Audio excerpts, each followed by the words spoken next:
rero twabasiguriye ikigega kitwa One Africa Investment Fund ni muri structure y'ibyo bita mutual fund kandi ndabibutse ko ari ubwa mbere hazoba hashinzwe ikigega mu Burundi. Ndanabibutse yuko kuri iyi si tubayemo ibice 99% by'amafaranga asirikira ku isi yose byegeranywa muri ubu buryo bw'ama mutual fund. Hariho n'ibindi bisata byazo nk'ibyo bita ama hedge fund ibyo byose.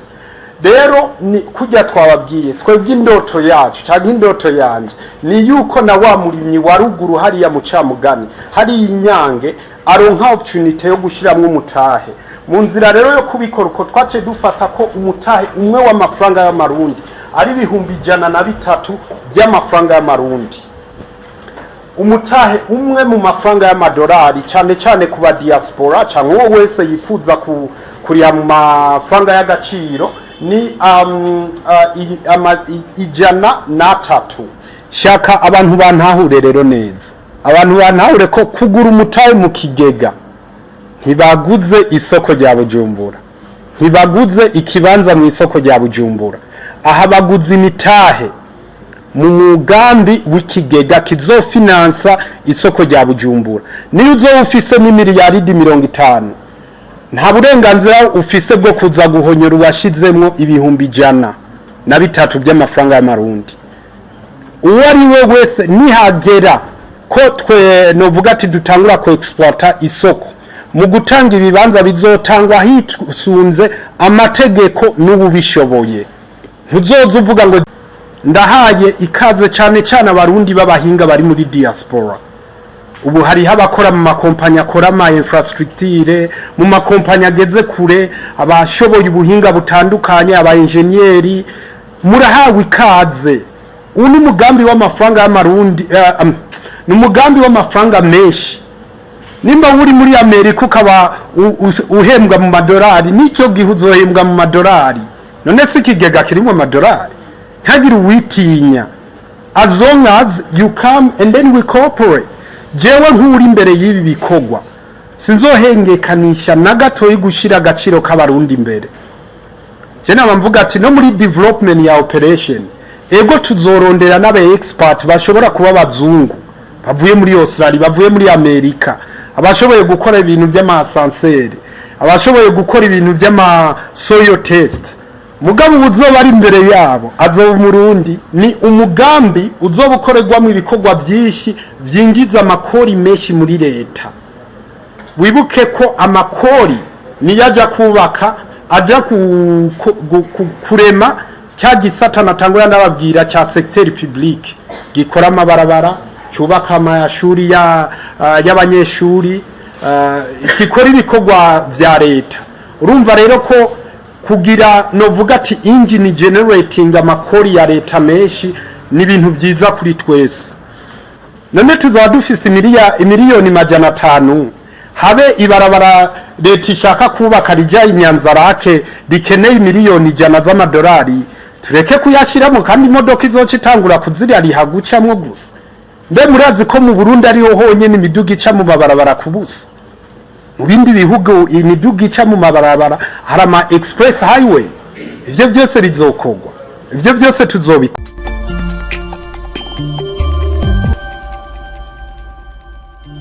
Jewe nitwa Fablice Manirakiza ndaramukije bariko baradukurikirana bose. Rero uyu munsi akaba ari umunsi uri hejuru cyane kuko dushaka gushira habona igikorwa canke novuga ati umugambi tumaze igihe twiga tumaze igihe tuvuga. Uwo mugambi rero ugiye kuzana impact kuri twese, ugiye kuba inzira y'iterambere twese twifuza gushikako. Uwo mugambi nawo ni umugambi wo gushiraho ikigega canke ico twokwita mu Congereza mutual fund canke mu Gifrasa nibaza ko ari fond collectif. Ikigega cyo cyugurira abarundi bose babara abarundi bari ngaha mu Burundi babara abarundi bari hanze muri diaspora ko bashobora gushiramwo imitahe kugira dushobore gukora imigambi y'iterambere novuga ati iterambere kuri twebwe, iterambere ku gihugu, na cyane cyane mu nzira yo kugira novuga ati Uburundi bwacu tubureme bube bushasha kujya tubyifuza. Ico kigega rero kigiye kuhaja ni kigega twise One Africa Investment Fund, akaba ari kigega novuga ati gikorera muri secteur privé. Ndasubiyemo ni kigega gikinira mu kibuga cha secteur privé. Kuri ubwo rero kujya natangwe nabivuga ni kigega kigiye kuzoha amahigwe abakirimwo abarundi twese mu nzira yuko dushobora novuga ati gushika ahantu novuga ati tuzotangura guhembwa. Ndabivuga uko igituma ndiko ndabivuga uko nuko ico kigega kizofinansa cyangwa kizoshigikira imigambi y'iterambere itandukanye ngaha mu Burundi. Niho twifuza gutangurira, tuzoshobora no kuza turafinansa n'imigambi international mu kazoza. Mugabo muri vision y'ico kigega twifuza kwiba novuga ati ibombo ry'abarundi ryo kuzoguma tuvomamwo mu kazoza. Iyo mvuze mu kazoza ni nyuma y'imyaka 5 imbere. Nico gituma dushaka kusigurira abantu yuko umuntu tuza kuvuga azane mu mutahe ntave yumva yuko ejo nyene acatangura gusarura. Ni muri long term investment, ni muri ni mitahe yo novuga ati yakazoza mugabo ka hafi ntihagire ubutinya nawe ngo ni vyakure. Now ukorera ico kigega kizokora, ico kigega ni opportunity canke na kigiye guha akaryo kugira abarundi bene wacu dushobore kuinvestisa canke gushira imitahe mu kazoza canke muri long term investment. Mu cyongereza novuga ati it's an opportunity to invest in a long term. Kindi cya kabiri is being part of a big thing starting from the least. Ni ikintu novuga ati kinini yanakajyo ku barundi bo twese ko kugira tube tuje mu kintu kinini ya twese duhurizako. Turaza kubasigurira ukuntu turiko turavyiyumvira twahereye kuri wa murundi wo hasi. Novuga ati wa muboyi na jewe yoba nkorera mu nzira yo kuvuga ati nawe arakeneye amahirwe yo kugira nawe novuga ati investise canke ateragire ahaja ivyimbuka. Ikindi naco ni cyuko ni opportunity canke akaryo abazoba bari muri iki kigega bazoronka ko kuronka novuga ati umusaruro udahagarara. Kuko ico noca ndanagira ko ni cyuko it's a non stop fund, bisigurika ati umuntu aguma ashiramwe umutaho kwa urose uko ashatse. Bisigurika ati ni hahandi ni kujya uburi kurubaka novuga ati inzu ukagumushira kitafari ku tafari. Rero ngaha naho ukugwiza umutahe wawe ni kuzokwimbura byinshi. Ivyo ntawo uwari we wese arabizi. Rero nagira ntangure mu kubasigurira uko icyo kigega kizokora, cyane cyane uburongozi bwaco, cyane cyane uko bizogenda. Rero ngaha turafise aho shaka kugira presentation. Iyo presentation ni structure. Rero twabasiguriye ikigega kitwa One Africa Investment Fund. Ni muri structure y'ibyo bita mutual fund, kandi ndabibutse ko ari ubwa mbere hazoba hashinzwe ikigega mu Burundi. Ndanabibutse yuko kuri iyi si tubayemo ibice 99 by'amafaranga asirikira ku isi yose byegeranywa muri ubu buryo bw'ama mutual fund. Hariho n'ibindi bisata byazo nk'ibyo bita ama hedge fund, ibyo byose.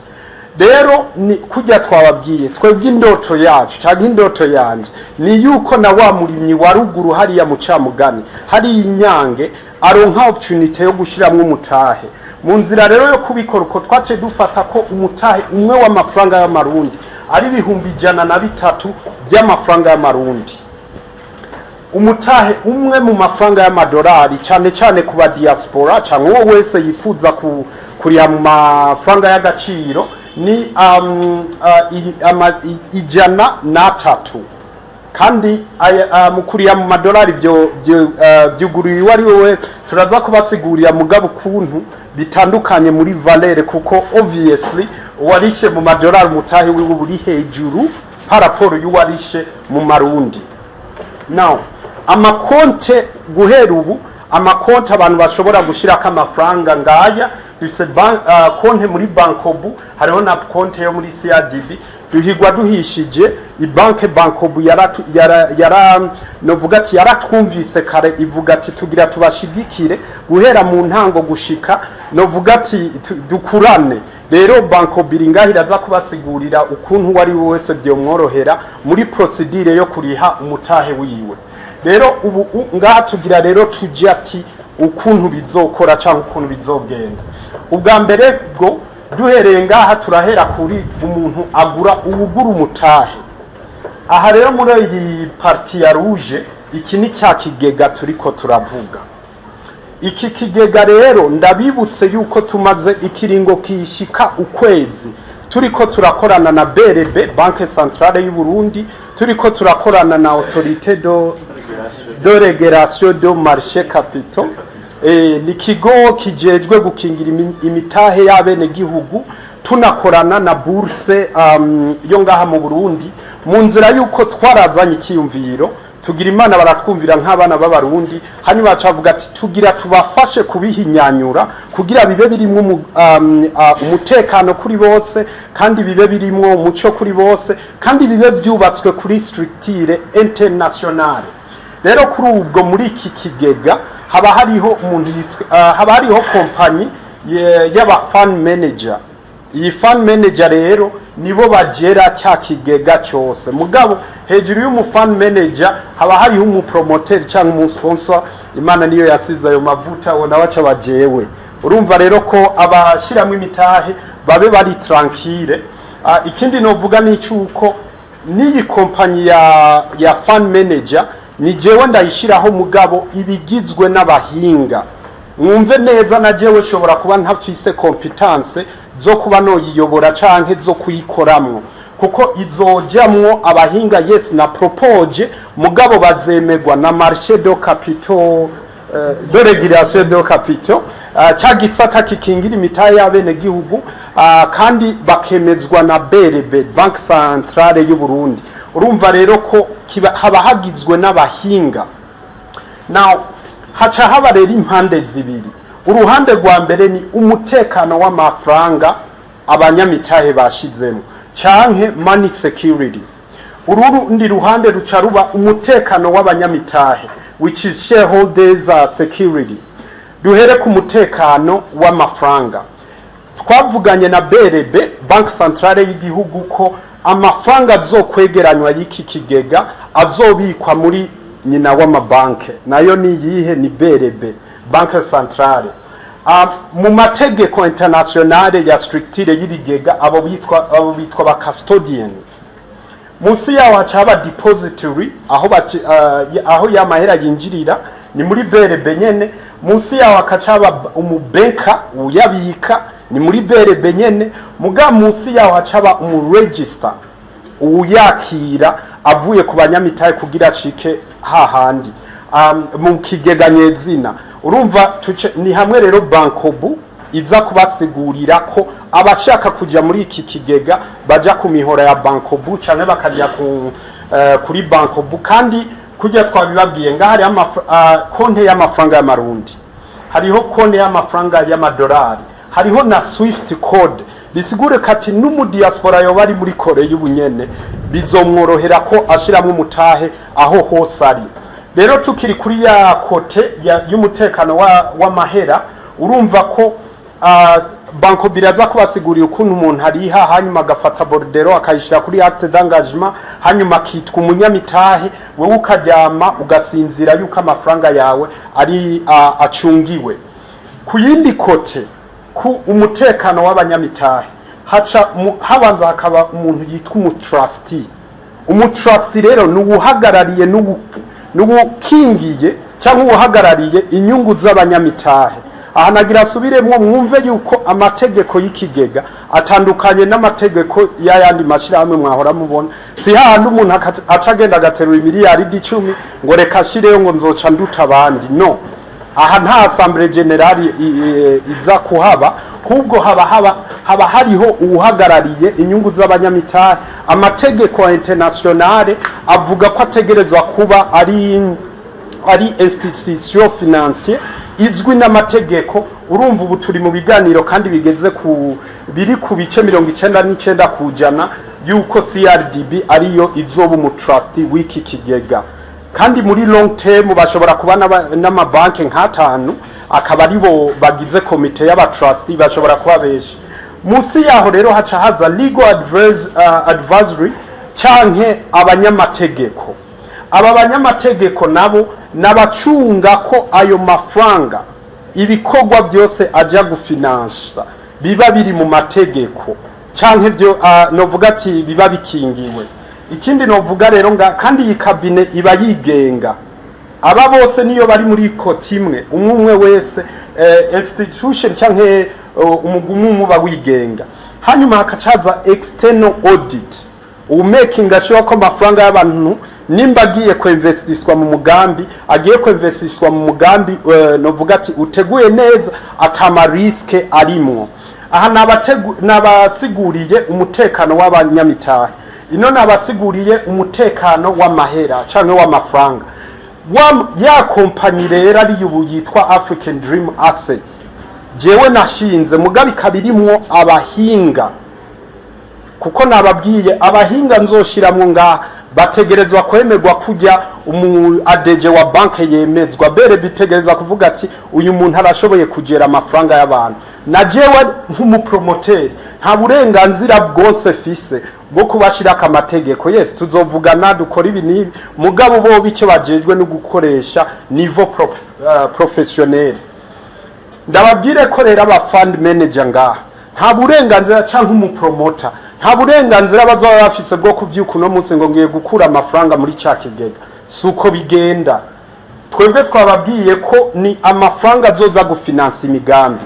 Ndaza kubasigurira ukuntu umugambi wa mbere uzofinanswa n'iki kigega ari isoko rikuru rya Bujumbura.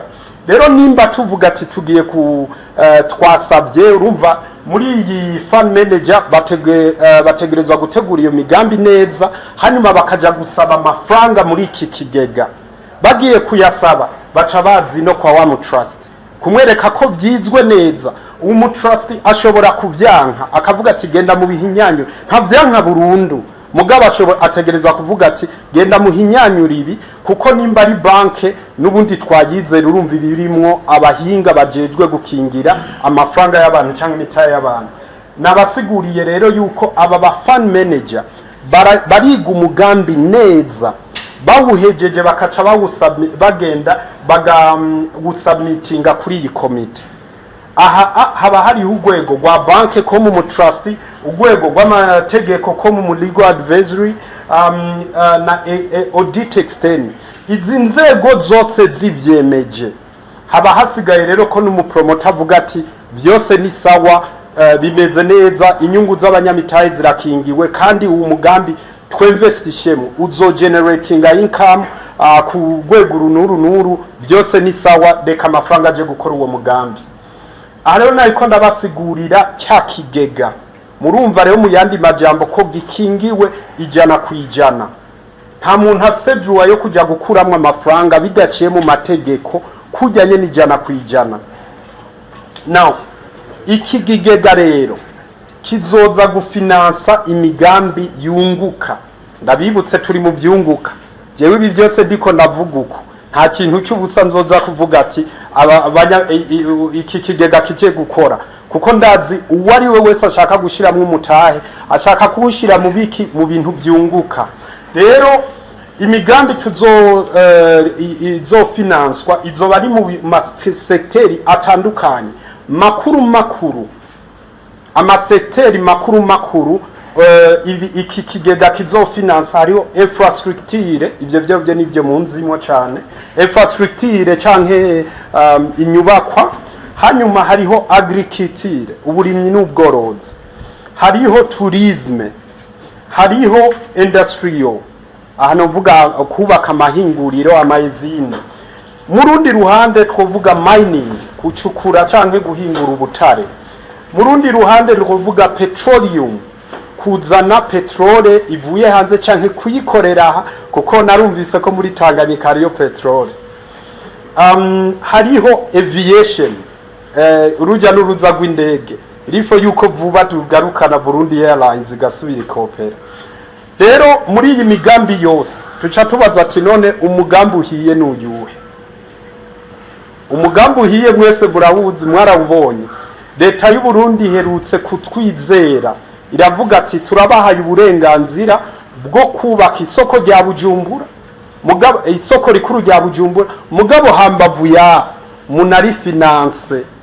Twe rero nk'abarundi canke nk'abakunda abarundi, indoto yacu ni uko ijya projet y'isoko rya Bujumbura rikuru rya Bujumbura rifinanswa rikongera rikubakwa n'abarundi nyene.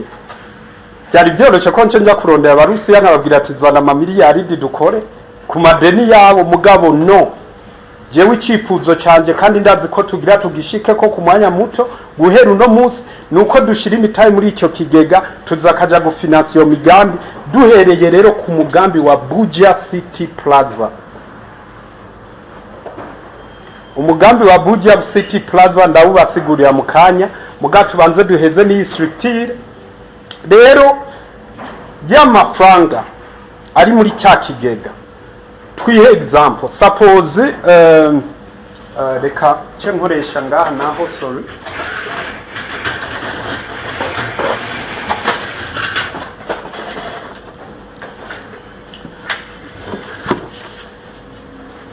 suppose y'amafaranga iri muri 1A investment fund. Nababwiye uko iki kigega gikora. Rero ngaha hariho umugambi wa Bujumbura City Plaza. Rero uwo mugambi ugiye gusaba imiliyaridi 1,000 muri ngaha. Mwibuke uwo mugambi ndabibutse ko wahawe ishyirahamwe ryitwa Ubaka Nation Group. Iryo shyirahamwe rero Ubaka Nation Group rifi ngaha icyo rizokora n'icyo uko rijya gusaba amafaranga yo kubaka wa mugambi muri 1A IF. Now nimba bizokorwa n'imiliyaridi 1,000, nuko mu vyigwa tumaze gukora turaza kubibasigurira, n'umugambi wunguka cyane gose, ibyo ntawo bishidikanyako.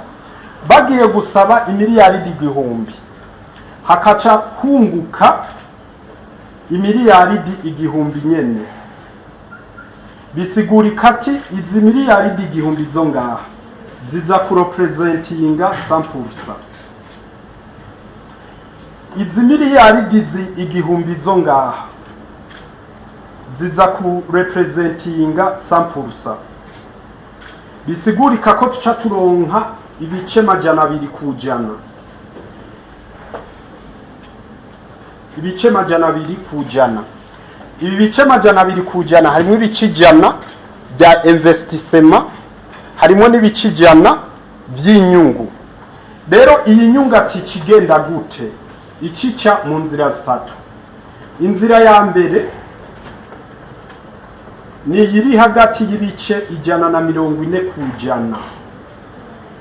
Ibi bice 140 kujana bisubirahe? Bisubira mu kigega. Ibice 30 kujana biza kujahe? Biza kuja muri fund manager.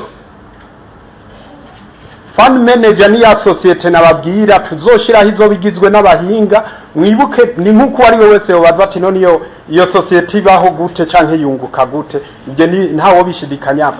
Kugira ironke ibice 30 nukiba yagiye kurondera umugambi wunguka.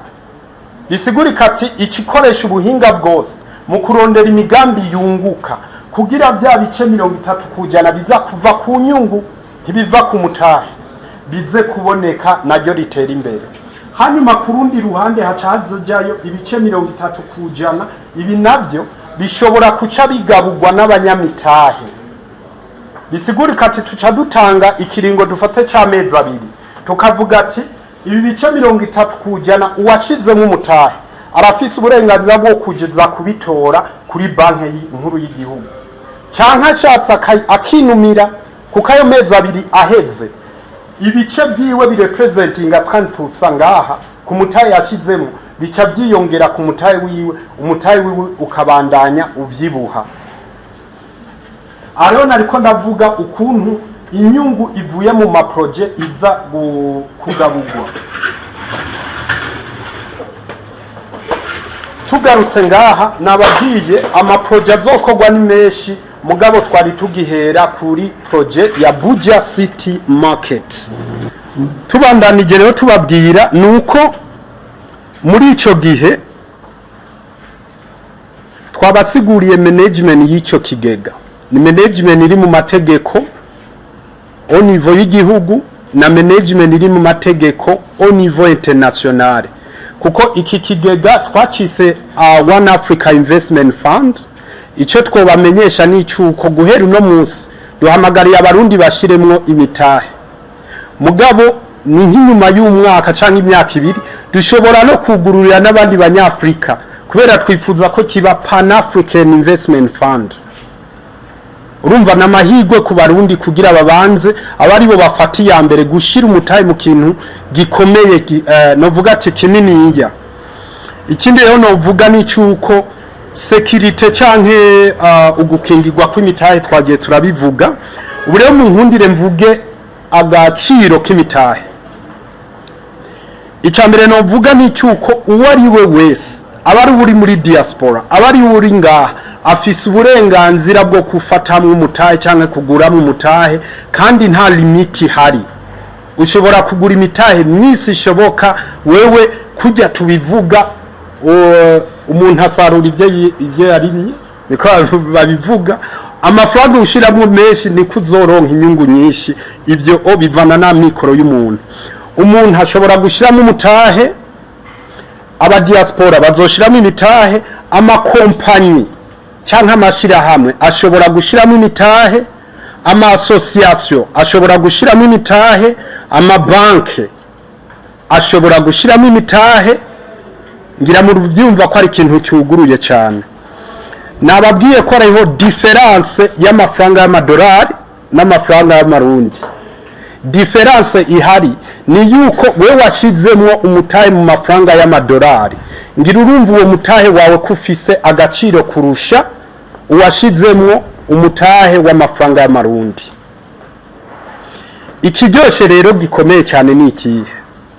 Iki ni kigega kigiye kugufasha gutangura kunguka guhera inyuma y'ukwezi kumwe n'umugambi utaraba, kuko umugambi w'isoko rya Bujumbura bishobora kudufata amezi 2, amezi 3, amezi 4 mu kuwiga no kugira dutangure gushiramo amafaranga yo dukuye mu kigega cyo gukora. Rero twe twifuza ko wewe washize gushiramo amahera kare muri iki kigega utangura kunguka vuba. Ati gute? Twaraganiriye na Bank Centrale y'igihugu ariyo BRD, iravuga ati abarundi bene wacu bazoshiramwe amafaranga muri iki kigega. Guhera ico gihe nyene tuzoca dutangura kubungukira. Bisigurika ati gute? Suppose no munsi uragishizemwo $100 canke $100 y'amafaranga y'amarundi. Twebwe nk'aba fund manager, urumva aba fund manager ntibaraja mu promoter ariho niho ndi. Rero muri ico gihe canke nkabwira bere bati hamaze kwinjira miliyari 50 zitugurire uburungukira abanyamitahe. Ati bica bigenda gute? BRD yarahejeje kwemera ko iri willing gutanga ico bita titre de trésorerie canke amabonde canke urupapuro rw'agaciro k'umutahe wewe ufiseyo. Bisigurika ati wasdishe ibihumbi 256 by'amafaranga y'amarundi ukagura imitahe 2. Tugiye kubwira BRD iya place izoca isohora titre y'uwo mutahe wawe. Muri ico gihe BRD izoca itangura kuzira kungukira kuri uwo mutahe wawe. Binasigurika ati rero kagaciro k'amafaranga yawe uragafise. Ushobora kubona umuntu dufate nimba mu mezi 2 dugwijije amahera menshi tukavuga ati reka tube turarindiri tube turatenyenya. Hari abandi bazoca bavuga ati wa muta turakeneye kubamwe, wewe uguze ibihumbi 103. Ushobora kuvuga ati reka ndaguhe titre uwungurire ibihumbi 150. ivyo byose ikintu iconye nayo matitre kizo novuga ati gifasha cyane icambere ni security kumenya kwa ayo mafaranga agaciro k'amafaranga yawe ukagendana mugabo nuko ushobora kubitradinga canke uruja n'uruza rwavyo. Now kuri ico rero ayo ma treasury bond ari play gutangwa kubaguze mu mitahe y'amarundi, ari play gutangwa kubaguze mu mitahe y'amadolari. Abaguze mu mitahe mu madolari bavyumve neza ko iyo titre de trésorerie ibiri kagaciro k'amafaranga y'amadolari nyene. Bizigurika ati niyo wowe uri muri New York aho uzoba uri mu mpande z'isi zose iyo bilete canke iyo titre de trésorerie ibifise agaciro mu mafaranga y'amadolari. Bank Centrale ni igihugu kirazwi niyo wowe uri muri Australia iyo titre yawe wanashaka ushobora kuyitradinga ahariho hose bikemegwa. Gusa highlighting mvuge ko BRB yaravuze ati mugabo abazanye amafaranga y'amadolari inyungu izoboneka kuri ayo mafaranga izotangwa mu marundi. Abunguka ku mafaranga y'amadolari mu gihe BRB yaplashije ayo mahera yinjira mu marundi bisigurika ati wewe ufise y'amadolari iyo enteriri kiraza kushobora kuyigura imitahe mu mafaranga mu gaciro k'amarundi.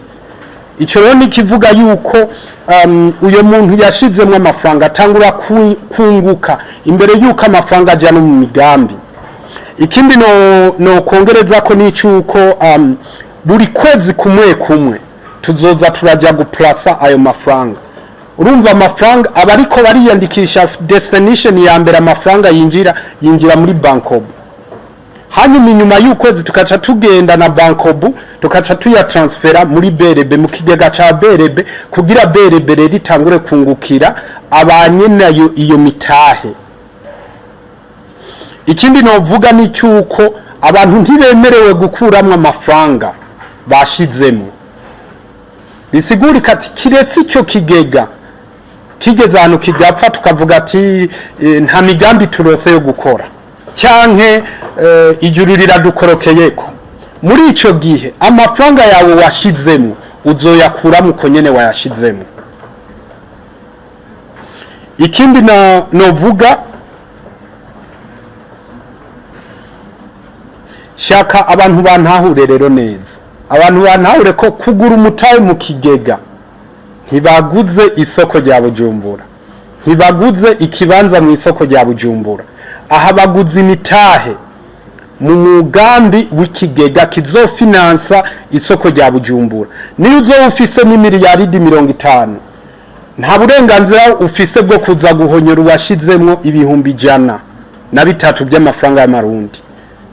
Uwo ari we wese nihagera ko twe novuga ati dutangura ko exploiter isoko mu gutanga ibibanza bizotangwa hisunze amategeko n'ububishoboye.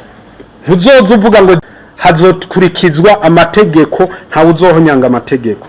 Ubu rero turacavuga ivy'ikigega ati none rero camba umunyamitahe gute. Ikintu cya mbere gikenewe ni cyuko ugenda ukariha umutahe wawe mu makonti twaberetse.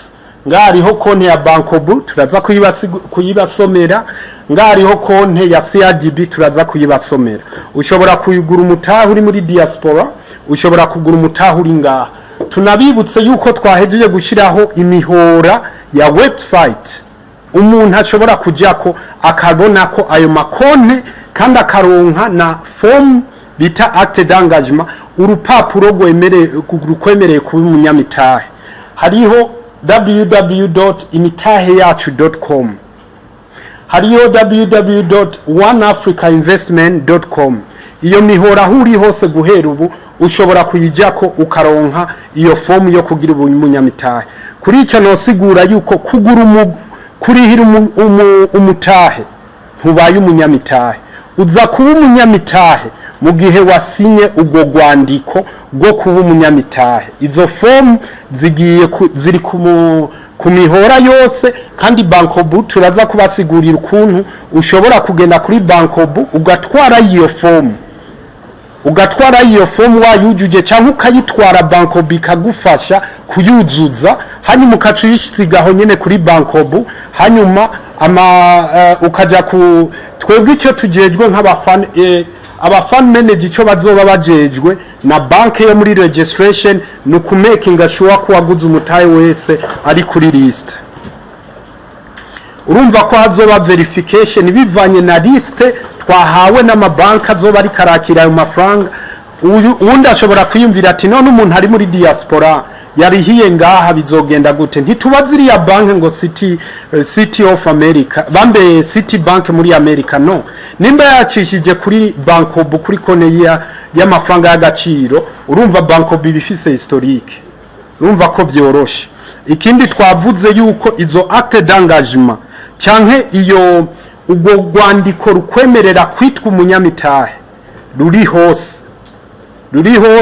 Ikindi no kongera ko ngaho nuko mukururungika utegerezwa kururungikana na bordero bank yaguhaye, nizo bari bank yo muri Amerika, nizo bari bank novuga ati y'inyuma y'isi, uko bigenda kose zoguha ikemeza ko ari sha amafaranga. Rero uciyuzuza hariho naho ushira ko nimero y'iyo receipt, hanyuma ubirungitse biba byoroshe kubonaho kuko ubwo Rwanda kuri muri diaspora rubagwerekanya ati amafaranga yagiye kuri konti y'amadolari ya BRB canke ya CRDB canke ya Bankob. Aba diaspora bashobora kubikora online nabibasiguriye. Now ngira ntange nimero rero abantu bashobora kubaza ko ibibazo, bashobora kwandika ko, bashobora kwitura bashaka kuguramo imitahe canke bashobora gufashishwamo. Ni guteranya amajana 257 66 56 59 canke guteranya amajana 257 76 96 87 ubusa 5. Abantu bakunze kuguza batubaza iby'amazu batandukanye by'imigambi n'iby'amazu. Jewe nimero yanje wari we wese arayifise. Jewe mfasha abaze batwituye ku by'amazu bituye wakaneje ngo mugabo sinteye ubwoba ko wari we wese atoza kumbaza, wari we wese afite nimero yanje arashobora kumbaza. Mugabo izo ntanze nizo twita hotline. Ikindi nacho email yo kurungika kama information cyangwa ayo maform ni oneafricainvestment.info@gmail.com. Ivyo byose biri ku ma website turaza kubibashikiriza. Now shikirize rero nanje kiri ku mutima kubiri ibi bijanye n'iki kigega. Ikintu novuga cyo ni cyuko iki ni kigega kigiye guha amahirwe abarundi kugira mu myaka iri imbere, novuga ni imyaka 10 iri imbere, inyuma y'imyaka 10 iri imbere abarundi bose bazaba bashizemo imitahe batangure guhembwa. Iki ni kigega kije kuzohoza amarira y'abarundi. Iki ni kigega kije kuzokwadinga value ku gaciro k'abana b'abarundi. Iki ni kigega kije guha amahirwe novuga ati abarundi kugira natwe dutangure gukompetinga au niveau international ku rwego rw'isi. Je munze kwivugira ati indoto zanje z'ibisazi, hari umuntu nabonye twari tuzihuje yitwa Mama Gaddafi. Gaddafi yara developinze Libya ku buryo hari hageze yuko abo abene gihugu ba Libya bahembwa kwitwa ba Libyen. Rero je ikindi ku mutima nuko twozogera ahantu tugatangura guhembwa kwitwa barundi. Ivyo nye n'icubahiro yama yabivumereye ko bizoba. Rero ibi bije kubishira mu ngiro. Aha tuje gushigikira novuga ati ivyiyumviro by'iterambere ngaha mu Burundi. Ya vision yanye n'icubahiro ya 2040 2060 twebwe nk'abarundi turengera ibidutandukanije murabe ko mu myaka 5 tuzoba twashitse. Je Fablice nabaye mu bihugu bitari bike, nagendeye ibihugu bitari bike, nabonye abantu batandukanye. Je ndanemeza ko abarundi aribo bazi ubwenge kurusha n'abandi bose, ariko kubera ibibazo Burundi bwagiye buracamwe byagiye biratuboha mu bwenge. Ubu rero turengera ibidutandukanije, turengera ivy'ubwoko, turengera ivy'imigambwe, turengere ngo wewe usenga he duhurire ku kintu kimwe.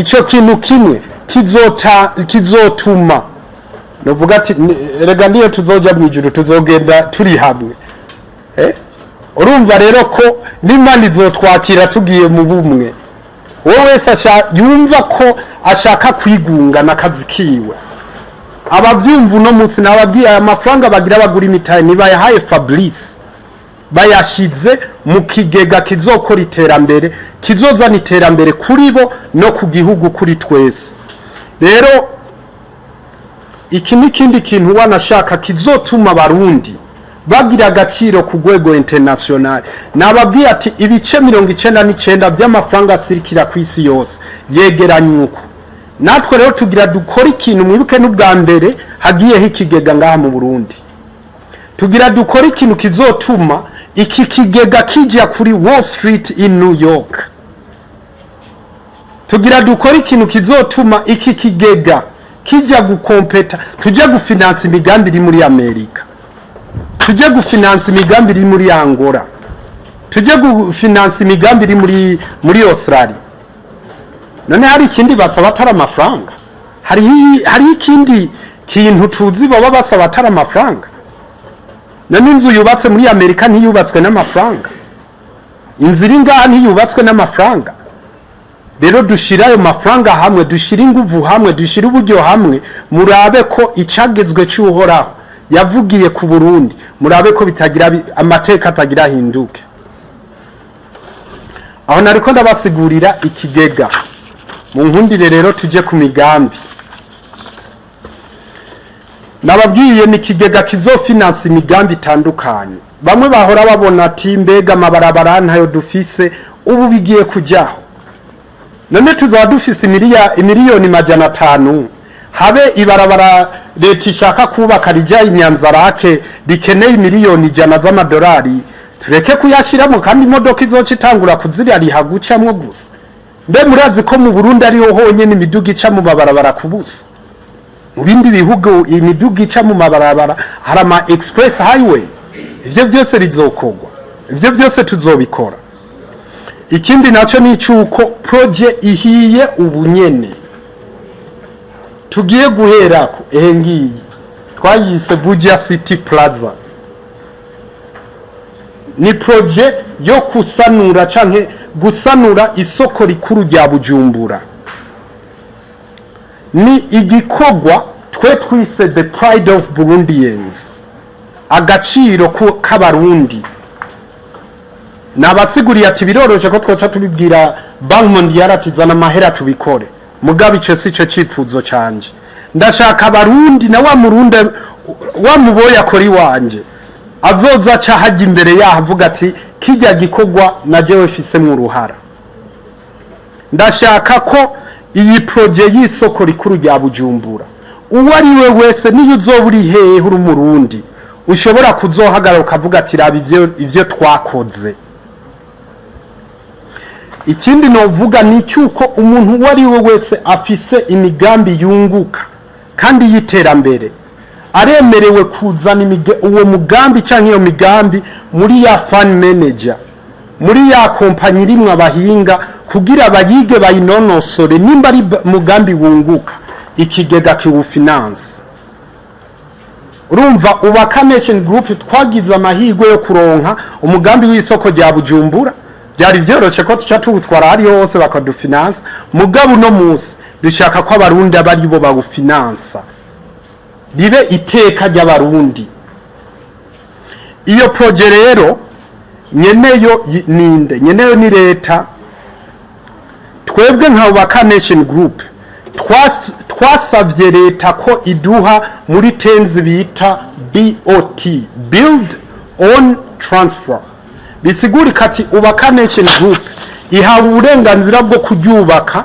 no kugarura amafaranga ryashizemo harimo n'inyungu hanyuma rikaca risubiza leta rero iri soko rya Bujumbura twasavye imyaka nyinshi tuvuga imyaka irenga 50 byo ku exploiter kurumva twe tubisaba nk'abarundi ivyigwa turiko turagira ndabasubiriyemo ivyo twagiye turavuga ku makamera ntagire uzovuga ngo bijya nivyo vyari byo twe twabivuze nk'abariko barapropoza ko twavyemerewe twarose uburenganzira bwo kuja kuvyiga kwinjira mu ntimatima kubona tuwo mugambi uzokogwa ku mafaranga ngahe mugivyo tubona uyu mugambi bibikorwa by'isoko rikuru rya Bujumbura amafaranga bizokogwamwo nta myaka 8 izohera tutarayagaruza cyufata rero leta yaduhaye imyaka 50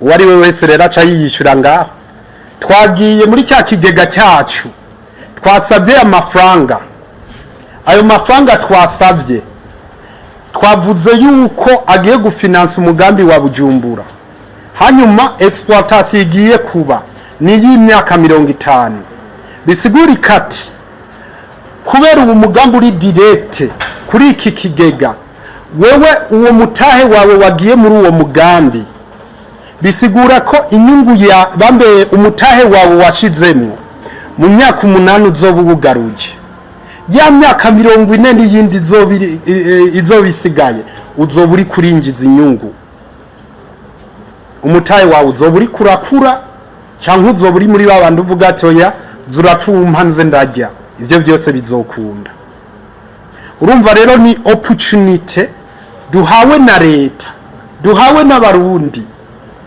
duhawe nk'abarundi kugira abarundi berekana iteka ryabo no mu makungu n'amakungu azozabona ati genda urabe inguvu z'abarundi bari hamwe nta nuwo bagwanya bashobore kuri ibi bijanye n'iri soko nyene twababwiye igikorwa cyahawe Ubaka Nation Group kuvyiga kuvyubaka no novuga ati no kubikingira novuga ati no kubimanaginga mugabo wibuke ko Ubaka Nation Group nayo itaciye ivyigumizamwe yacivuga ati reka rero tubwira abarundi bene wacu bashiremo imitahe rero ngarutse kuri niveau technique ntihagire umuntu yibaza ngo Ubaka Nation Group niyo yonye nizovyubaka rega twese tuzovya uwo ari we wese aha rero ndahamagariye abarundi mwese mufise ikiyumviro kishobora kuza gukuza umugambi neza gukora umugambi neza murahawe ikaze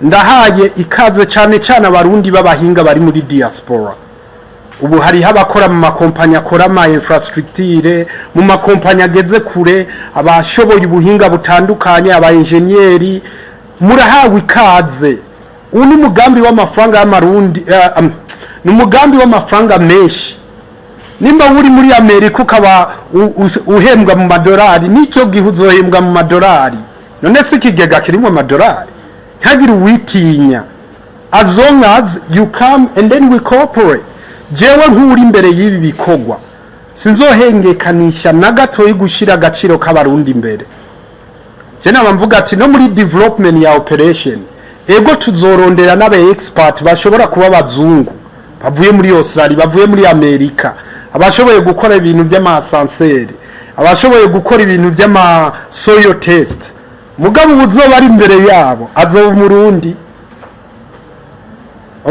bobo bazozana ubwo buhinga mugabo uzoba afite agaciro azoba umurundi mwibuke ko abantu twese dukorana bahinduye ivyiyumviro ubu twese turabarundi bari ku rundi rwego twese ubu ndazi ko izo mpanuro murazizi kuri twese urumva nakaryo kagiye kuboneka ko kugira abarundi bene wacu kuvyukuri bashobore kwerekana ubuhinga bwabo n'amatala yabo uzofinansa uwo mugambi ninde ni One Africa Investment Fund cya kigega tugiye gushiraho abazokunguka kuri uwo mugambi nabahe ni babandi bazoba bari muri cya kigega urumva n'abarundi bose impact kizogira iryo soko rizogira ni iki novuga ati ni gikogwa kizoba ikirore cy'ubwiza bw'abarundi mbe murazi mu byo ndabibutse yuko iri soko rya Bujumbura rimaze guca muri Conseil des Ministres byaremejwe hanyuma bavuga ati genda yo muhiga abahinga bo bishira mu ngiro rero narababwiye igihe twabivugana twabiganira na Ubuha kabitwereka ko nabahaye amanota ijana kwijana nawe ni wirabira ibibyiza ni isoko rizoba ririmo amazone atandukanye, hakongera hakazoba harimo na etage y'imivo 30. Ni ibintu by'akataraboneka, irifo yuko turema Uburundi bushasha. Ngira muravyiboneye ibicapo ngibi, ibi ni ibicapo vya mbere, mugabo niyo tuzohindura kuzoba ari guhinyanyuro, mugabo vision ya twese niyi kandi irashimishije. Ikindi ni cyuko rero ni gikorwa kizotanga akazi ku bantu benshi cyane. So gushidikanya umugambi nk'uyu urumva ko hazoba hakora abantu barenga ibihumbi n'ibihumbagize. Abo ni ba bene wacu, abo ni ba barundi bene wacu bari ngaha. Urumva ko ari umugambi uje gukuraho ubushomeri ku novuga ati ku rwego runiniya. Ikindi naco ni cyuko ni umugambi uzobukorerwamo ibikorwa byinshi byinjiza amakori menshi muri leta. Wibuke ko amakori niyaja kubaka aja kurema cya gisata natangura ndababwira cya secteur public gikora amabarabara, cyubaka amashuri y'abanyeshuri, gikora ibikorwa vya leta. Urumva rero ko kugira novuga ati engine generating amakori ya leta menshi ni ibintu byiza kuri twese. Ibibazo rero abantu bariko barabaza batari bake bagenda barabaza ati none imitahe utanze umutahe ubuguze kibanza mu isoko, oya uguze umugambi mu kigega, ntuguze ikibanza mu isoko. Ivyo nibizokurikira twahejeje kubaka isoko cyane turiko turaryubaka. Mbega agaciro kuwarishe mu madolari karangana n'agaciro kuwarishe mu marundi? Oya, agaciro kuwarishe mu madolari kari hejuru. Ivyo uwari we wese arabizi. Rero iyo ni presentation yanje y'ukuntu tugiye gushiraho ikigega. Duhamagariye abarundi mwese muzemwo. Gusa ikindi nohereza ko munzi nk'umuntu yubaka amazu, turafise projet shasha tugira turiko turubaka hajya muri miriware, hajya imbere y'amabase. Uwari we wese twatangwe kuyubaka. Harimo amazu y'ama VIP, harimo amazu y'ama VIP, harimo amazu ku giciro ciza cyane. Rero mwebwe munzi ku by'amazu, mwipfuza amazu, namwe murahawe ikaze. Nimero yanje murayizi, mushobora kwitura Ubaka Nation Group.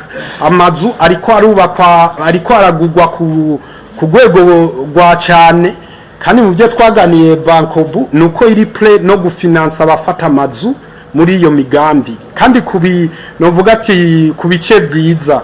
Ababizi bo barazi ko n'aya mabanki ya CRDB nayo ariko arabafasha. Rero n'abashaka amazu ntimwitinye, nimunyaruke kuko inyuma y'indwi nka 2 amazu azoba baheranye. Nimero yanje murayizi, mushobora kubaza n'ivyo kuri ivyo.